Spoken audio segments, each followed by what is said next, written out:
bangun sumur banyak, tapi dikelola oleh dusun. Nah, dusun ini dia nggak izin. Nah, seperti itu tuh boleh nggak, Pak? Nggak boleh. Itu kan korban juga bukan pelaku usahanya aja, masyarakat sekitar juga kan kena. Aduh. Nah, ketika tidak diketahui melalui izin lingkungan, akibatnya bisa bencana alam yang sedemikian rupa gitu, Pak ya. Iya. Geotalks. Kalau misalnya RKL ini sudah selesai, itu RKL semacam dokumen, Pak ya? Dokumen ya. Nanti akan dikaji juga ya? Dikaji juga, ada sidang komisi lagi. Nah, di sidang komisi RKL RPL ini itu akan melibatkan masyarakat. Oh. Beda dengan dua sidang sebelumnya. Pelaksanaan di mana ya? Biasanya dia di instansi kewenangan. Oh, berarti ngundang masyarakat ya? Okay. Nanti masyarakat dilibatkan. Itu bisa jadi dari tokoh masyarakat ataupun dari pejabat sekitar gitu, ataupun dari biasanya juga LSM yang berkaitan dengan lingkungan. Oke, berarti kalau waktu awal memang harus dari awal kalau ngurus izin lingkungan khususnya AMDAL itu memang harus baik-baik ke warga sekitar, Pak ya. Iya, kalau mau enggak bisa ya. Iya, biasanya kan ada kan pabrik itu di demo kan sama masyarakat gitu kan, atas nama LSM siapa ada demo pabrik ya kan? Iya, betul, masalah AMDAL. Kalau misalkan seperti itu biasanya memang belum selesai AMDAL ya itu ya. Kemudian kalau RKL RPL ini sudah selesai, tahap berikutnya Pak? Selanjutnya akan sidang tim instansi kewenangan yang berwenang itu. Nah, setelah selesai semua tidak ada revisi, maka dari pejabat yang berwenang itu akan mengeluarkan SKKL nanti, surat keputusan terkait ini kewenangan untuk pengelolaan lingkungan nanti atau izin lingkungannya. Berarti sudah final, sudah terbit ya? Kalau sudah ada SKKL ya, sudah ada izin lingkungannya, baru nanti izin lingkungan itu akan diupload oleh pemerkasa ataupun pengusaha di OSS lagi nanti. Setelah OSS sudah diupload di OSS, maka nanti di OSS akan mengeluarkan izin perusahaannya. Oke. Oh, berarti sebetulnya urus AMDAL ini lewat OSS simple, Pak ya. Yang susah itu mendapetin dokumen-dokumen teknis lapangannya itu, Pak ya. Sebenarnya nggak susah kalau pakai ahli. Kalau ngurus sendiri mungkin susah. Ya, betul sekali, betul. Gitu kan. Betul. Kemudian dari serangkaian pengumpulan dokumen sampai kajian dan lain sebagainya, berdasarkan pengalaman Pak Nazar, berapa lama sih Pak ngurus AMDAL itu? Kalau misalkan dia PMDN itu misalkan dia kewenangan daerah ya, kabupaten, kota ataupun provinsi, itu biasanya sekitar kurang lebih 6 bulan selesai dia. Normal. Normalnya ya, karena kan pertek itu kan dia kurang lebih yang 4 sampai 6 bulan juga itu selesainya kan. Okay. Tapi kalau misalkan dia PMA, kewenangannya kementerian, itu bisa sampai 6 sampai 12 bulan secara praktek lapangan, karena mereka kan terpusat semua. Otomatis antriannya yang panjang gitu nanti dia. Oke. Terus kalau berdasarkan pengalaman Pak Nazar, kendala-kendala apa sih Pak yang dialami para pengurus izin lingkungan atau AMDAL ini? Para pengusahanya. Ya, yang sering terjadi masalah mau urus ini kan karena rangkaiannya itu banyak, biasanya kendala-kendalanya itu di bagian mana Pak yang sering? Biasa di awal sudah ada kendala mereka. Oh, dari awal sudah kendala ya? Karena apa? Karena untuk mengurus AMDAL ini, tim penyusun itu harus orang sertifikasi. Nggak semua orang bisa di tim penyusun. Mereka harus sudah selesai pendidikan sertifikasinya, baru mereka bisa menjadi tim penyusun AMDAL. Kalau nggak ada itu, nggak semua orang bisa. Berarti kalau pengusaha dia punya karyawan gitu, kemudian dia mau urus sendiri, berarti nggak bisa dong Pak? Nggak bisa, karena tim penyusun terdiri dari ketua dan segala macam. Sementara ketua itu harus berapa kali ngurus AMDAL dulu baru bisa jadi ketua dia. Oke. Nah. Lalu kendala yang paling bikin macet itu apa biasanya Pak? Biasanya penyusun berkas ya. Berkas itu kan nggak semua orang bisa menyusun, harus ada kajian, harus ada tim ahlinya gitu. Karena kan berkas itu kan isinya terkait dengan deskripsi usaha seperti apa, terus pemantauan lingkungan seperti apa, terus juga pengelolaannya seperti apa. Itu kan harus orang yang ahli dalam itu. Oke, berarti kalau pengusaha mau urus izin lingkungan, dia harus secara legalitas dan persiapan itu sudah matang dulu Pak ya. Betul. Kalau mau nyoba-nyoba itu ya nggak apa-apa, silakan, tapi paling mentok nanti dia. Iya, betul. Kemudian kalau misalnya nih Pak, ada sebuah perusahaan yang dia itu sudah berjalan beroperasi sudah 2 tahun misalnya, tapi dia belum punya, dia mau urus. Nah itu bisa nggak Pak? Sebenarnya itu kan nggak boleh usaha kayak gitu kan. Dia harus ada izin terlebih dahulu. Tapi tergantung usahanya apa dulu. Misalkan kalau dia UMKM, misalkan dia ya mungkin ada toleransi ya dari pemerintah ataupun pejabat wewenang untuk memberikan surat SPPL ya gitu. Tapi kalau misalkan dia resikonya tinggi, terus juga udah berjalan cukup lama kata Mas Agung tadi, biasanya itu akan dikenakan sanksi dulu dia. Oh, dikenai sanksi dulu. Tapi tetap diwajibkan harus urus. Biasanya nanti dikasih waktu. Dikasih waktu urus itu. Kalau enggak ditutup ya. Ya, makanya kan ada sanksi administratif dulu tuh. Sanksi administratif kan bisa teguran, terus denda, baru nanti mungkin penutupan ya. Tapi secara dokumen teknis sama Pak ya, kayak bikin dari nol. Iya. Sama ya. Nah, karena harus ada kajiannya itu. Oke, kalau belum ada praktek tadi dia harus ngurus dulu dong berarti. Iya. Oke. Lalu kemudian kalau misalnya perusahaan dia tadi seperti yang dijelaskan Pak Nazar kan, bahwa izin lingkungan itu ada tahapannya, ada SPPL, ada UKLUPL, ada AMDAL gitu. Kalau misalnya ada perusahaan yang saat ini sudah mempunyai SPPL atau UKLUPL gitu, lalu kemudian menurut kriterianya dia selang berjalannya waktu upgrade diri gitu, sehingga resikonya nambah besar, dia saat itu harus ngupgrade juga izin lingkungannya. Nah itu bisa nggak Pak? Bisa, nanti di adendum nanti dia. Oh di adendum, dia ngelanjutin atau dia ngurus dari nol? Enggak, terkait AMDALnya? Dia cukup di adendum aja nanti. Karena kan SPPL pun itu ngurusnya di AMDALNet kan nanti kan dia. Oke, sama berarti. Ketika memang datanya sudah ada di AMDALNet, biasanya nanti dia adendum aja untuk perubahan. Oke, tapi dari ketiganya itu yang paling sulit itu ngurus apa Pak? AMDAL. Kalau bedanya sama SPL sama UKLUPL urusnya? Kalau UKLUPL dia nggak perlu konsultasi publik. Oh. Dia lebih sederhana dokumennya dia. Kalau AMDAL kan dia berapa sidang tadi. Oke. Tapi ketiganya itu sama-sama di OSS atau ada link sendiri Pak? Di OSS semua sekarang. Oh di OSS semua. Nanti penapisannya nanti di AMDALNet nanti dia. Oke. Kalau AMDAL itu ada jangka waktu berlakunya nggak Pak? Tergantung jenis usahanya. Kan nanti kan di Pertek juga kan ada jangka berlakunya juga tuh. Contoh misalkan pengelolaan limbah itu berapa tahun gitu kan. Terus pengelolaan airnya berapa tahun. Termasuk juga misalkan pabrik itu misalkan ya pabrik dia pakai sumur gitu kan, airnya kan ada sipanya juga tuh. Nah itu kan ada jangka waktu juga itu. Nah itu dia tergantung jenis usahanya sama blueprint dari tempat misalkan pabrik itu seperti apa gitu.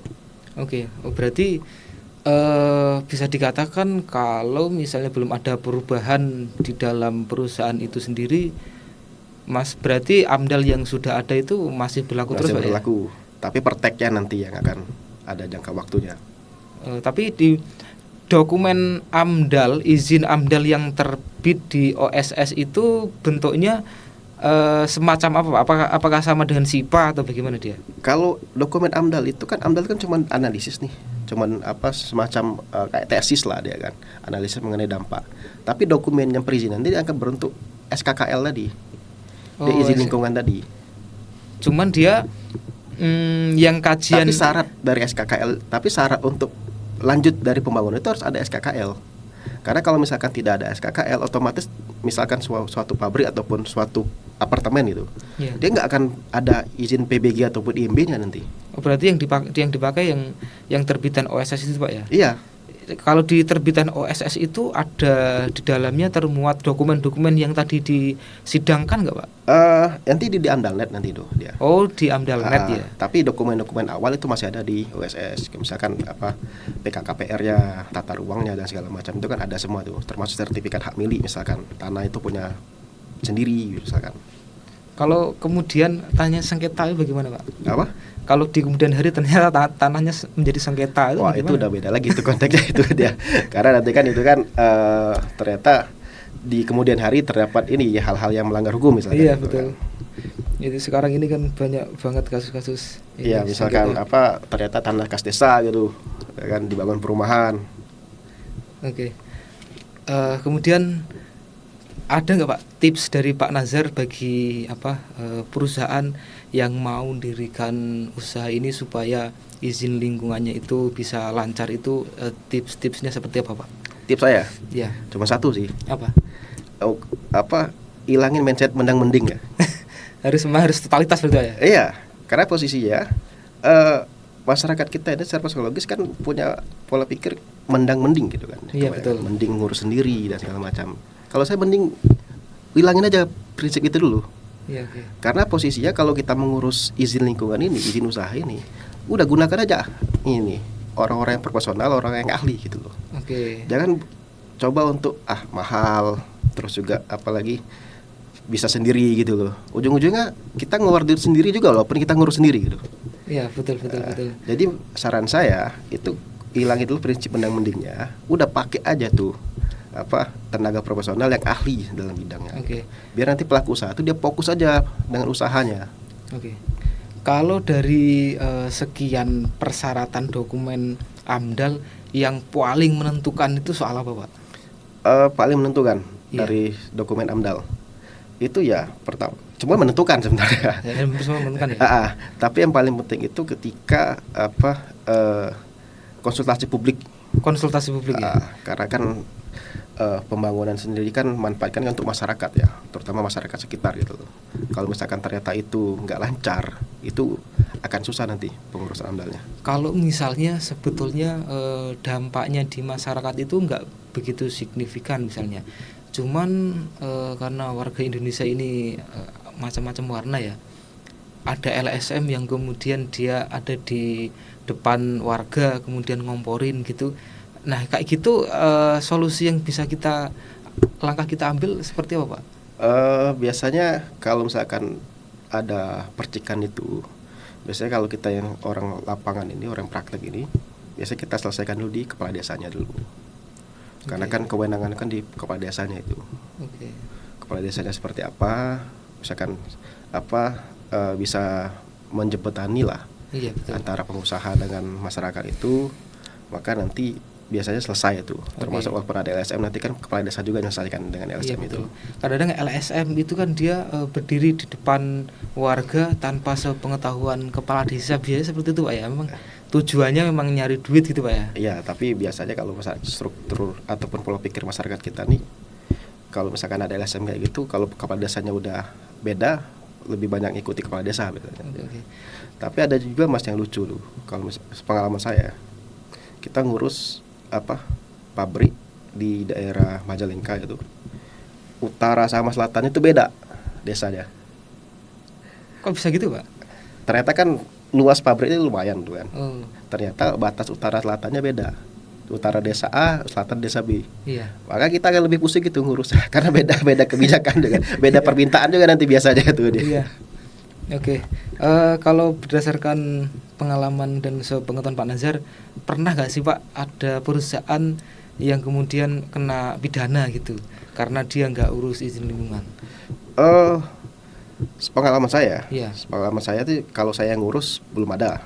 Tapi sepengetahuan saya itu kan baru tuh kemarin di daerah Cirebon tuh. Iya. Itu kan ada galian C yang longsor. Iya. Sampai 20 orang lebih tuh meninggal tuh. Nah itu pasti AMDALnya juga nggak ada tuh, sampai bisa longsor dan segala macam itu dia.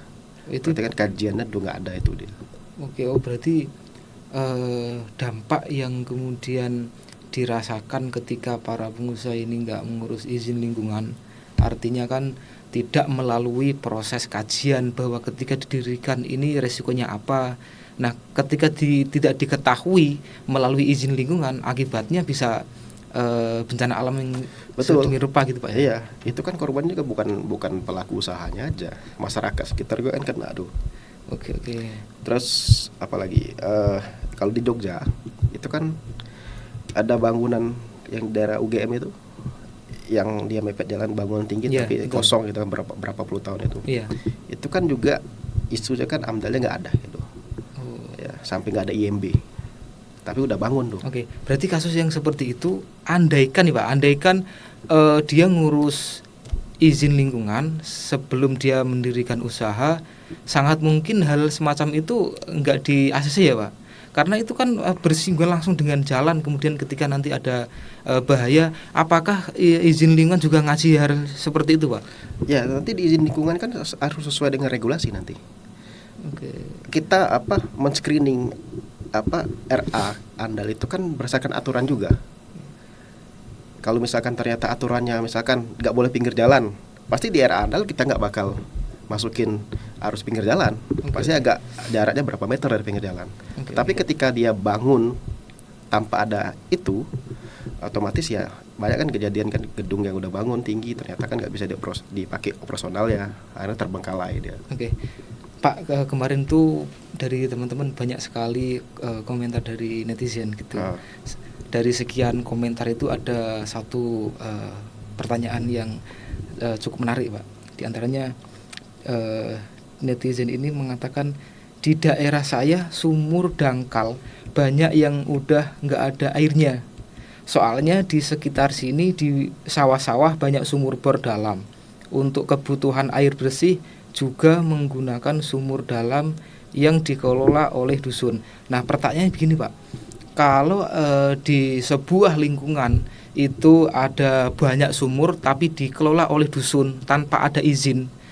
Nah, jadi dia membangun sumur banyak tapi dikelola oleh dusun.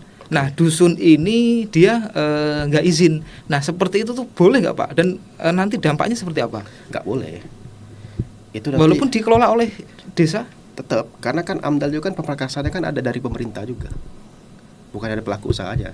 Oh gitu ya. Boleh pemerintah melakukan pemrakasan sebagai ini untuk izin AMDAL. Walaupun itu dipakai oleh warga juga. Ya, tapi kan dampaknya kan bukan hanya warga itu. Kalau misalkan sampai secara ugal-ugalan penggunaan sumur itu, ya kan dampaknya kan bisa jadi sumurnya kekeringan. Awalnya dulu nggak pernah kekeringan, sumur tiba-tiba kekeringan. Ya mungkin dari proses pembangunan yang secara ugal-ugalan dan tanpa izin itu.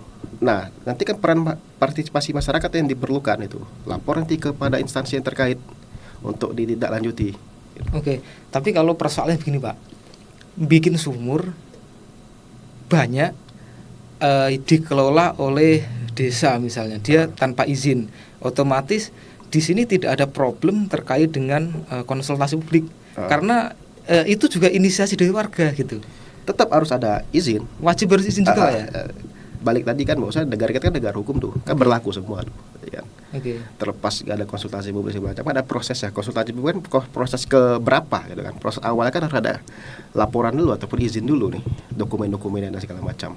Apalagi sekarang kan penggunaan air tanah kan harus ada aturannya gitu.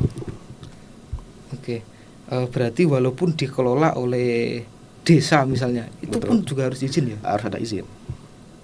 Tapi itu akan menjadi problem kalau ada yang ngelaporin. Kalau nggak ada yang ngelaporin berarti nggak kenapa-napa, Pak. Gini, tetap menurut saya harus pasti ada problem. Secara tidak langsung juga akan berdampak jangka panjang itu nanti. Iya, betul. Kecuali kalau kemudian itu sudah berjalan bertahun-tahun kemudian menimbulkan krisis air di daerah tersebut, baru nanti ternyata di situ banyak sumur ilegal dikelola oleh desa gitu ya. Itu kan kebanyakan di lapangan kayak gitu kan. Iya. Baru ada dampaknya, baru sadar nih pentingnya pembatasan dari pembangunan itu, penggunaan lingkungan yang ugal-ugalan itu kan baru sadar ketika ada dampak ya gitu. Ya, betul. GeoFriends, rasanya sudah banyak sekali informasi ilmu yang sudah dijelaskan oleh Pak Nazar, dan setelah kita dijelaskan, kita menjadi tahu bahwa izin lingkungan itu tidak hanya soal legalitas saja, tapi jauh daripada itu. Ini menyangkut dengan kelangsungan hidup jutaan manusia di masa depan gitu. Bagi GeoFriends yang ingin membuka usaha, kemudian bingung untuk konsultasi tentang izin lingkungan, bisa menghubungi Geosantara. Jangan lupa like, komen, dan subscribe, serta jangan lupa mampir ke website kami. Sampai jumpa pada kesempatan yang lain. Salam sejahtera untuk kita semua. GeoTalks.